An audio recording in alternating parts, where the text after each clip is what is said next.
Здравствуйте, дорогие друзья! 11 часов утра и уже почти 1 минута в башкирской столице. Сегодня 17 января 2023 года. На календаре у нас вторник. И на своем месте программа «Аспекты республики», которую веду сегодня я, Руслан Валиев.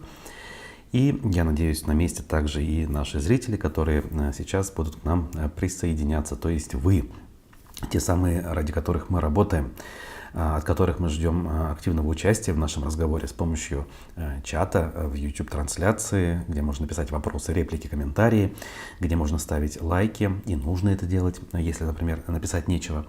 Можно делать добровольные пожертвования с помощью сервиса Boosty, ссылка на который у нас в описаниях есть. И, кстати, смотреть нас можно не только в YouTube, но и в ВКонтакте, в Одноклассниках.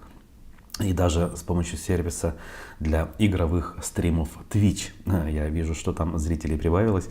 Не так много, но есть. Видимо, какая-то аудитория все-таки пользуется данным сервисом. Возможно, определенная молодая, что ли, часть нашей аудитории. Да не суть. Значит, у нас сегодня обзор прессы. Как обычно, поговорим о событиях минувшего дня через призму республиканской печати, и не только печати, в прессе как таковой, если можно все-таки судить о том, что она у нас в том или ином виде продолжает работать.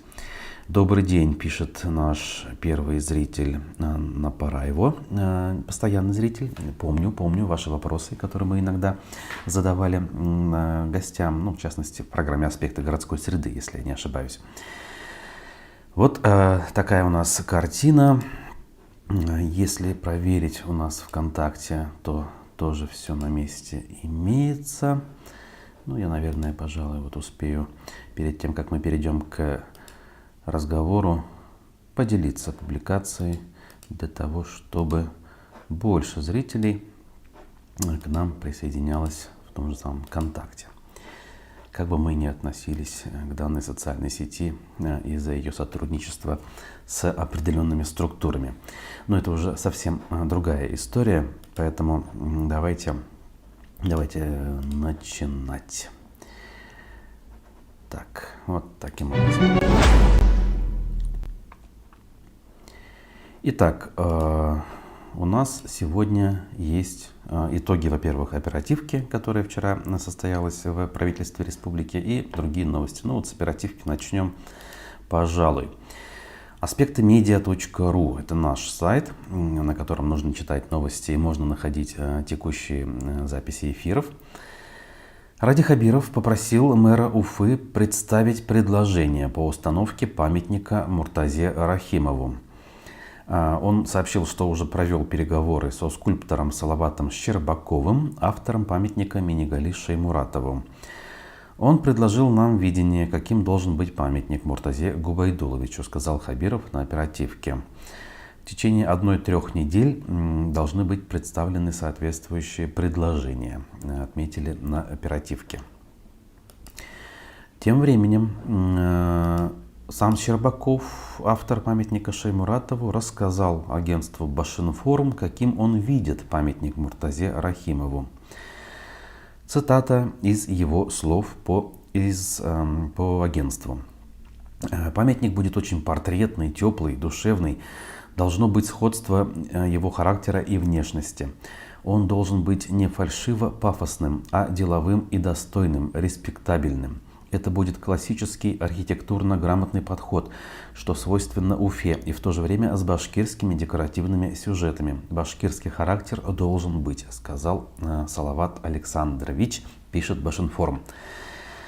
Скульптор отметил, что для работы ему будет необходимо пообщаться в Уфе с теми, кто близко знал Муртазу Губайдуловича, получить информацию о его характере, манерах. Размер памятника не будет гигантским. Он будет среднего размера, на классическом постаменте примерно 3-метровая фигура. Это будет бронзовая фигура на гранитном постаменте, пояснил скульптор. То есть фигура 3 метра. Это на метр с небольшим выше роста самого Муртазы Губайдуловича.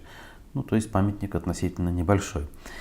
Место установки памятника также определит его облик. Скульптор уже в ближайшее время приступит к созданию эскизов. Щербаков считает, что изготовить и установить памятник можно уже в этом году. Ну что ж, как говорится, окей. Тут разные и шутки, и вполне серьезные предложения поступают. О серьезных мы говорили, например, о переименовании проспекта Октября. Вчера еще обсуждали. Шутки поступали, что памятник Муртазе Рахимову заменит памятник Салавату Юлаеву, пришедший в негодность в условиях, когда власти никак не могут его отреставрировать. Может быть, принято решение его заменить. Понятно, что это совершенная глупость, но как же да и в шутке лишь доля, да, шутки. С учетом того, что у нас с памятником Салавату Юлаеву происходит, и вообще с памятью Салавату Юлаеву, это не кажется совершенно абсолютным абсурдом. Хотя все-таки, наверное, данная шутка останется шуткой. Памятник будет на деньги налогоплательщиков, значит, должен быть конкурс и торги. Совершенно справедливо Ильяс Баширов нам сообщает. Вот это то, за чем должны, по идее, следить пристально журналисты, на что обращать внимание, а по какой схеме это будет происходить. Ну, соответственно, мы, конечно, об этом будем говорить и дальше. В продолжении темы пруфы, значит, что пишут? Достройка мечети Ар-Рахим. Лучшая память о Муртазе Рахимове. Вот это мнение, и, по-моему, у нас и в чатах звучало, и в соцсетях довольно часто звучит. Значит, Ради Хабиров дал поручение составить список предложений по увековечиванию памяти, с которым попрощались, с Муртазой Рахимовым попрощались в минувшую пятницу. Между тем, еще в больнице, куда глава республики приехал почти сразу после кончины первого президента, Ради Хабиров родным высказал предложение поставить памятник. Ну, то, о чем мы сейчас говорили. Прозвучало имя Салавата Щербакова. Почти сразу после известия о смерти Муртазы Губайдуловича зазвучало множество предложений о том, как необходимо увековечить память о первом руководителе Башкортостана. Тут вот напоминают то, о чем мы говорим. Переименовать проспект Октября, проспект Салавата Юлаева, назвать улицу Шамонина или вообще переименовать это село, возникшее благодаря программе «Свой дом» при Рахимове. Его именем также предлагалось назвать нефтяной университет, Евразийский НОЦ и даже Юмагузинское водохранилище. Дальше. Политолог Сергей Лаврентьев, значит, сообщил, что считает лучшей памятью о Бабае должно стать завершение строительства мечети, но полагает, что совсем не обязательно что-то переименовывать. Я больше чем уверен, что Муртаза Губайдулович был бы против переименования в свою честь. Он не стал бы называть своим именем, что было сделано не им. Предложение назвать водохранилище из разряда экзотических, и таких вариантов много. Главной памятью о нем должна стать мечеть. Ее надо завершать, а название у нее уже есть. В общем, да. Уфа знает примеры, как те или иные здания возводились всем миром. Народные сборы дали нам здание Аксаковского дома. Теперь это театр оперы и балета. Необходимо создать независимый специальный фонд, членами которого станут уважаемые люди с высоким уровнем доверия у народа. При этих условиях уверен, что средства на достройку мечети были бы собраны. То есть он имеет в виду, что надо их собрать. Сумма, конечно, очень большая. Речь идет о нескольких миллиардах. Даже Хабиров это признает. Он говорит, что 2 миллиарда, как бы это вот, для начала, скажем так. Ой, я человек, который в эту тему погружен, хотя бы потому, что несколько раз мы проводили эфиры. Я изучал документы, которые сохранились у основного подрядчика предыдущих лет компании «Алтын-Курай». Судебные дрязги, которые до сих пор продолжаются между Алтын-Кураем и Духовным управлением мусульман Башкирии и некоторыми подрядчиками. Все это дело мне знакомо. Кое-какая кулуарная часть этой истории мне знакома. Предложения определенных лиц в лице Верховного муфтия России не Цдума то есть не Талгата Таджуддина, а верховного муфтия России, того, который возглавляет муфтият в Москве, Равиля Гайнуддина. Эти предложения звучали. Но какие-то факторы личностного или, может быть, политического смысла не дали на сегодняшний день договориться на этот счет республиканским властям, назовем это широко, и тем людям в Москве, которые вроде как предложили выход из данной ситуации, прежде всего финансовый выход. Не договорились до сих пор. Чем это продиктовано, отдельный вопрос, как я уже выше сказал. На мой взгляд, выход из ситуации был, по крайней мере, на 95% приблизительно в руках у всех, кто в этом заинтересован. Еще в прошлом году он был. Но, как я уже сказал, вот эта вот тяжба и то, что под ней зарыта, вся вот эта вот подоплека, к сожалению, мешает договориться. Ну, например, какое-то, на мой взгляд, предвзятое излишнее отношение к Алтын Кураеву во главе с Ильдаром Ишеевым, который, как ни крути, основную часть работ на этом объекте произвел. Я просто напомню, что вот сам остов здания, его минареты, основная часть облицовки этих минаретов, установление наконечников и купола, собственно, это все было сделано силами Алтын Курая, когда еще фирма не была в опале у самого Муртазы Рахимова и у тогдашних властей. И вот эта опала, она перешла от тогдашних к нынешним властям, и несмотря на попытки, в том числе и вашего покорного слуги, договориться до сих пор не удалось. Мне кажется, самое время забыть обиды, забыть какие-то, может быть, даже и реальные причины друг друга не любить, а попытаться все-таки разрубить этот узел, сесть за стол переговоров и общими усилиями объект завершить. Тут и память о Муртазе Рахимове, и в принципе, в конце концов, облик Уфы, облик республики в целом в преддверии 450-летия – это важная история. И не нужно быть религиозным человеком, глубоко верующим человеком, чтобы этого не понимать, на мой взгляд, так. Значит, да ладно вам, мы спонсируем Салавата Юлаева в 2 миллиарда в год с регионального фонда, а на мечеть собрать не можем, Артур пишет. Про футбол и волейбол мертвые я вообще молчу. Мечеть достраивать должны верующие, пишет Баширов. Ну, знаете, мечеть какую-то, может быть, заурядную где-то за углом, которую не видно, да, наверное, должны достраивать верующие. Но здесь все-таки речь об облике города, мне кажется. Мечеть здесь шире, чем мечеть в плане восприятия общественностью, жителями, гостями Уфы. Это объект архитектурного, значит, значения, доминанта определенная, точка притяжения, туристическая в том числе, а не только религиозная. Потому что, опять же, в проекте, который мне хорошо знаком, который тоже критиковался, кстати, в свое время, это целый комплекс застройки с большим зрительным залом, так называемым тысячником, с гостиницей, с объектами, я не знаю, там, торговли, общепита и так далее. То есть должно было стать таким местом притяжения, самоокупаемой точкой в том числе, потому что содержание огромного объекта, если он будет достроен, тоже требует денег. Все это было продумано, в принципе, было даже одобрено на самом высоком уровне, российском я имею в виду.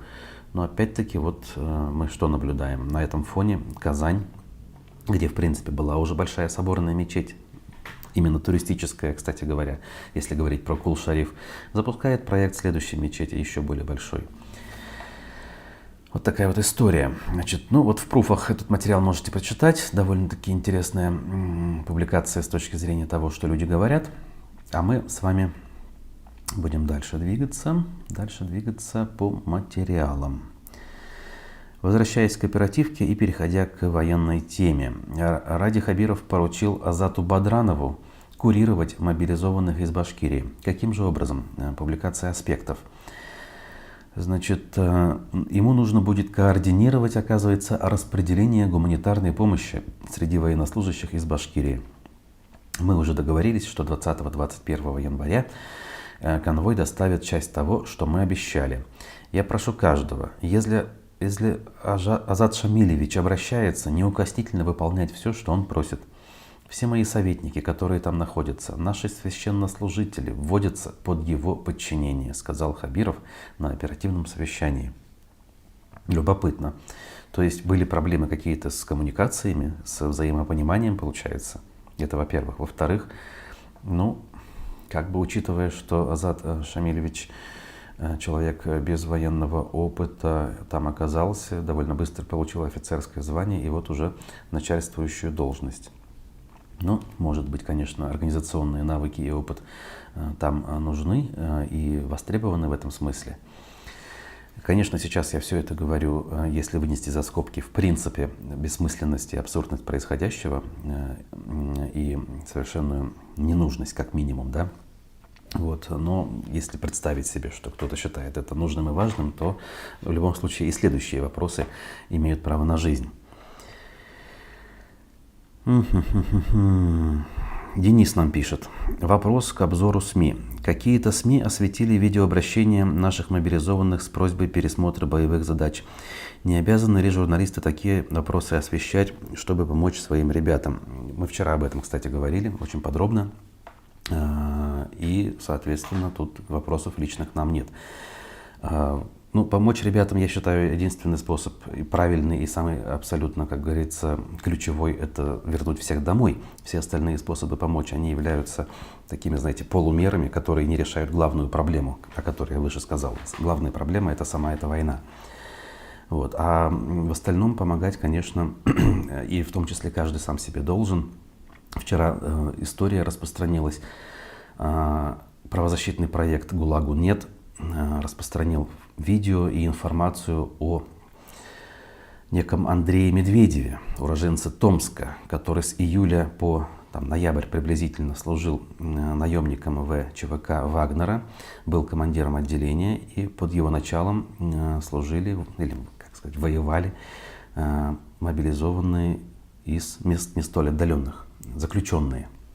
И получается, с ноября он покинул расположение части, сделал это своевольно, обратился к правозащитникам и смог рассказать о себе публично буквально на днях после того, как покинул Россию в принципе. Пересек границу пешим образом, в белом маск-халате, как он рассказывает, бегом по льду некого водоема пересек границу между Мурманской областью и Норвегией.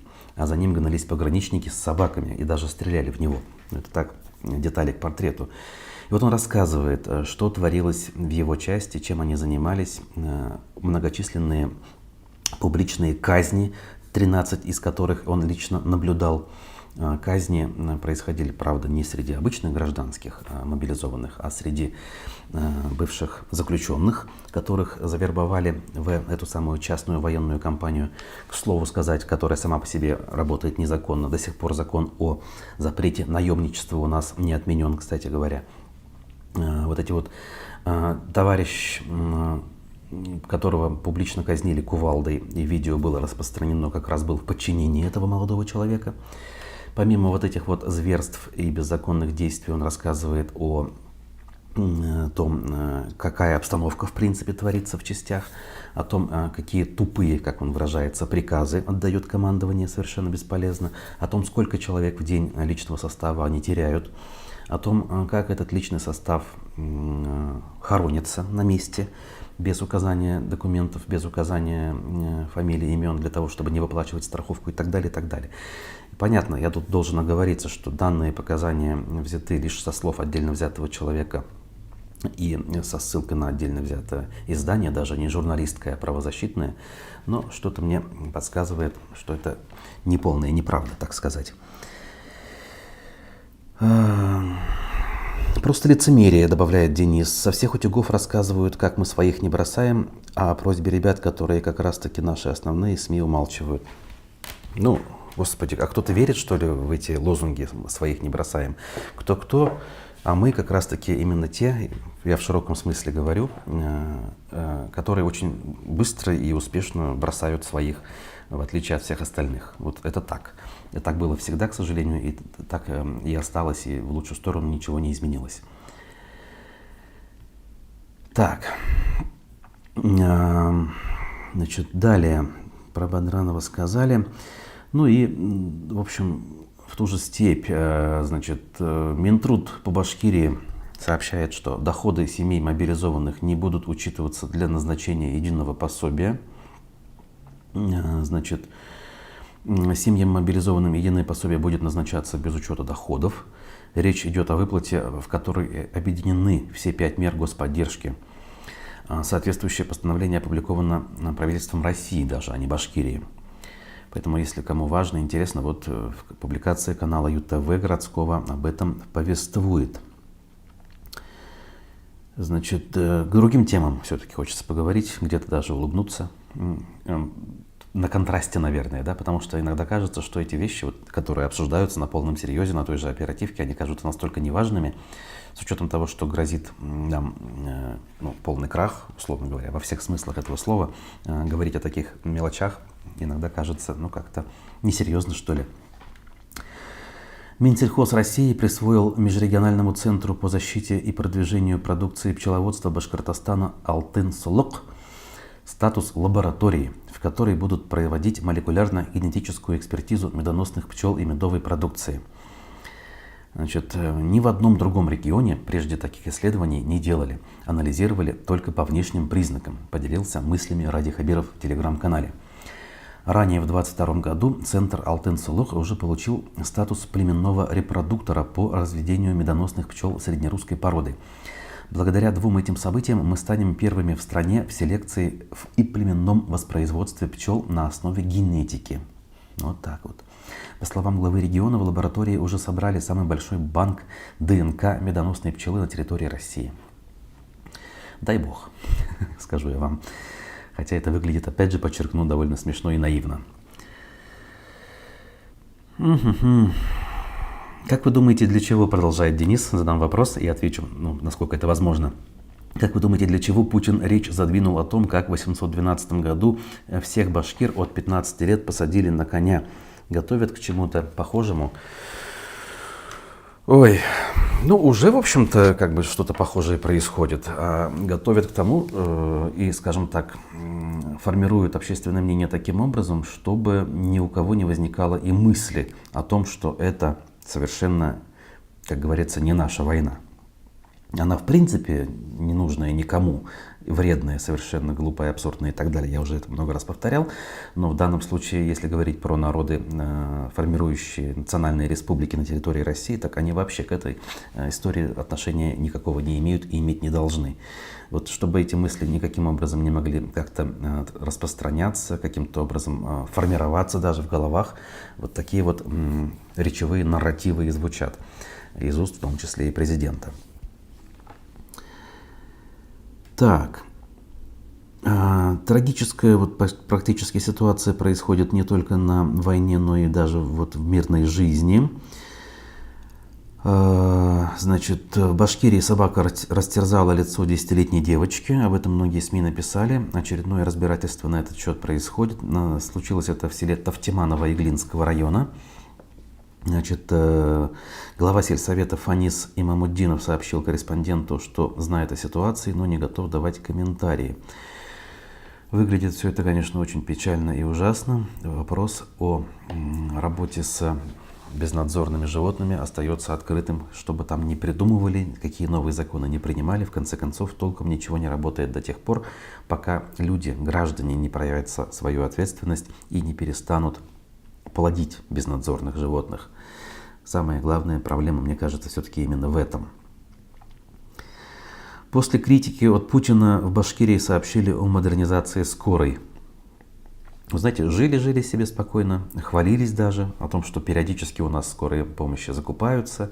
Местами, где бастовали даже удивительным образом водители и бригады скорой помощи, как-то все-таки эти проблемы вроде как решали. Министр здравоохранения новый Айрат Рахматуллин в сентябре у нас в эфире рассказывал о том, что они постепенно отказываются от услуг сторонних компаний, от аутсорсинга так называемого, для того, чтобы эту проблему решать. И тут приезжает президент, или, как некоторые шутят, человек его замещающий, двойник. Не знаю, в конспирологические теории стараюсь не верить, поэтому так уж в разряде шутки оставлю данный момент. Так вот, приезжает он и говорит: у вас со скорой помощью проблемы какие-то.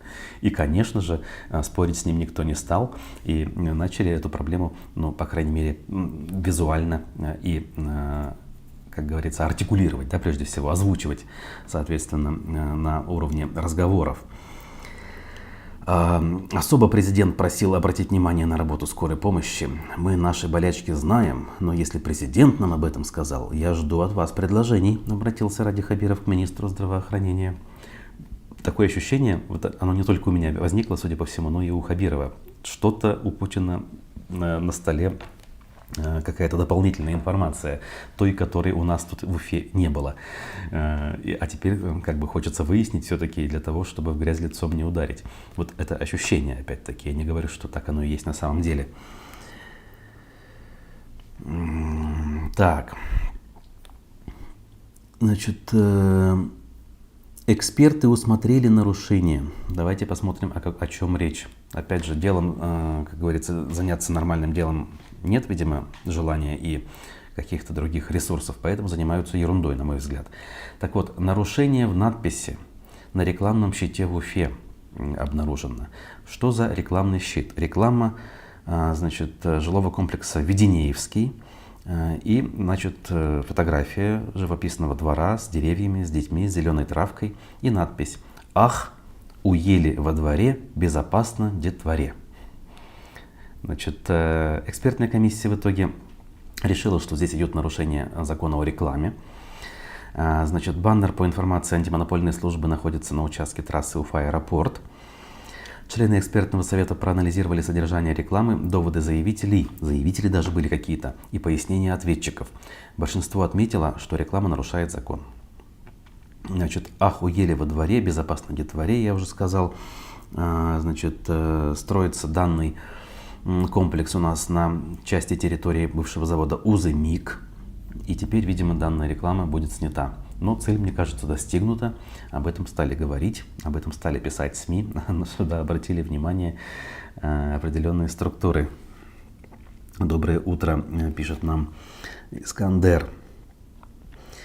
На Паравио пишет нам: если бы не ткнули, то не ждал бы предложений. Это про скорую помощь и реакцию Ради Хабирова. Ну вот, видимо, так, к сожалению. Да? Вот уж сколько мы работаем, у нас вот не столько жалоб на сам Минздрав, на само медобслуживание, сколько их про скорую помощь. На самом деле, особенно в некоторых районах, наиболее сложных, где мало экипажей, а много людей живет. Тот же Иглинский под Уфой, Белорецкий, куда присоединили в плане скорой помощи далекие Учелы.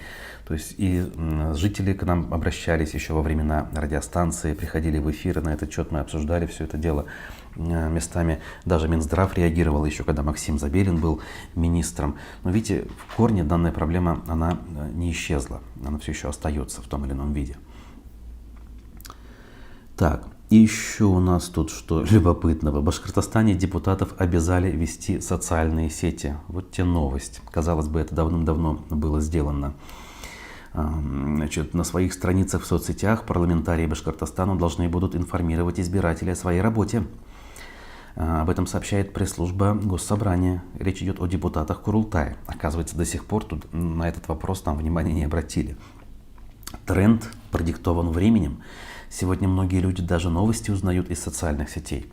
Госсобрание давно имеет свои аккаунты, но в представительном органе власти каждый депутат является источником полезной информации для граждан.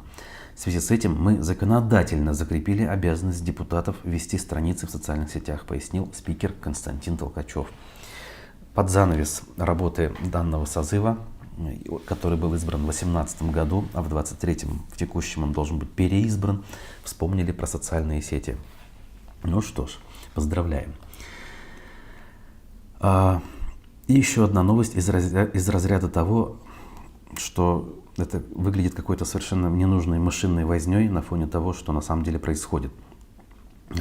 Стал известен состав молодежной общественной палаты при Госсобрании Башкирии. Надо сказать, что я слыхал об этой структуре, даже некоторых людей из состава данной палаты, из предыдущего, разумеется, знал, по крайней мере, по соцсетям. Так вот, что это такое? Данный состав молодежной общественной палаты, оказывается, уже не какой-нибудь, а 7-й. В пресс-службе парламента сообщили, что в него вошли 15 представителей политических партий, общественных объединений, профильных органов, вузов и так далее. А среди победителей конкурсного отбора конкретные вот люди, имена которых приводит Башинформ. Как пояснили в мэрии Стерлитамака, впервые с 2012 года включены делегаты от данного муниципалитета. То есть раньше, видимо, одни уфимцы были. Созыв обещает быть интересным. Все ребята имеют полезный опыт и настроены с первых же дней начать активную работу. У каждого за плечами есть реализованные социально значимые проекты. Кто-то уже имеет опыт разработки законотворческих инициатив. Верю, что из этих активных и креативных ребят сложится отличная команда, сказала председатель молодежной общественной палаты Зарина Газизова. Ну вот всегда хотел подробности узнать. Мы еще во времена «Эхо Москвы» планировали, кстати, Зарину Газизову в эфир позвать. Как-то не сложилось. Может быть, я зря тут, в общем-то, с улыбкой об этом говорю. Может быть, есть там какой-то смысл. Но опять же, на фоне происходящего, мне кажется, это все совершенными глупостями. Чтобы депутатам не встречаться с избирателями, им разрешили отчитываться. Такая обязанность появилась в декабре в соцсетях, пишет нам Ильяс Баширов. Ну, интересная мысль по поводу того, почему данная инициатива закреплена теперь аж на законодательном уровне. Ну что ж, что у нас еще осталось? По-моему, ничего и не осталось. Друзья, будем завершать наш разговор. Примерно через полчаса очередной эфир на канале «Аспекты Башкортостан». Ну, кстати, вот вопросы деятельности Курултая можно будет детально обсудить, поэтому далеко не уходите, присылайте вопросы. Вице-спикер Рустем Ахмадинуров будет в онлайн, значит, варианте нашей программы. Дмитрий Колпаков будет вести данный эфир. Вот. Вы, как я уже сказал, не пропускайте, пишите свои вопросы, реплики, комментарии и так далее. А меня зовут Руслан Валиев, я с вами прощаюсь, до новых встреч. Я думаю, что очень скоро мы снова с вами увидимся. Спасибо за внимание и за большое количество комментариев в чате. Видите, как насыщенно получается выстроить разговор с помощью ваших мыслей, особенно когда они содержательные. Увидимся. Пока.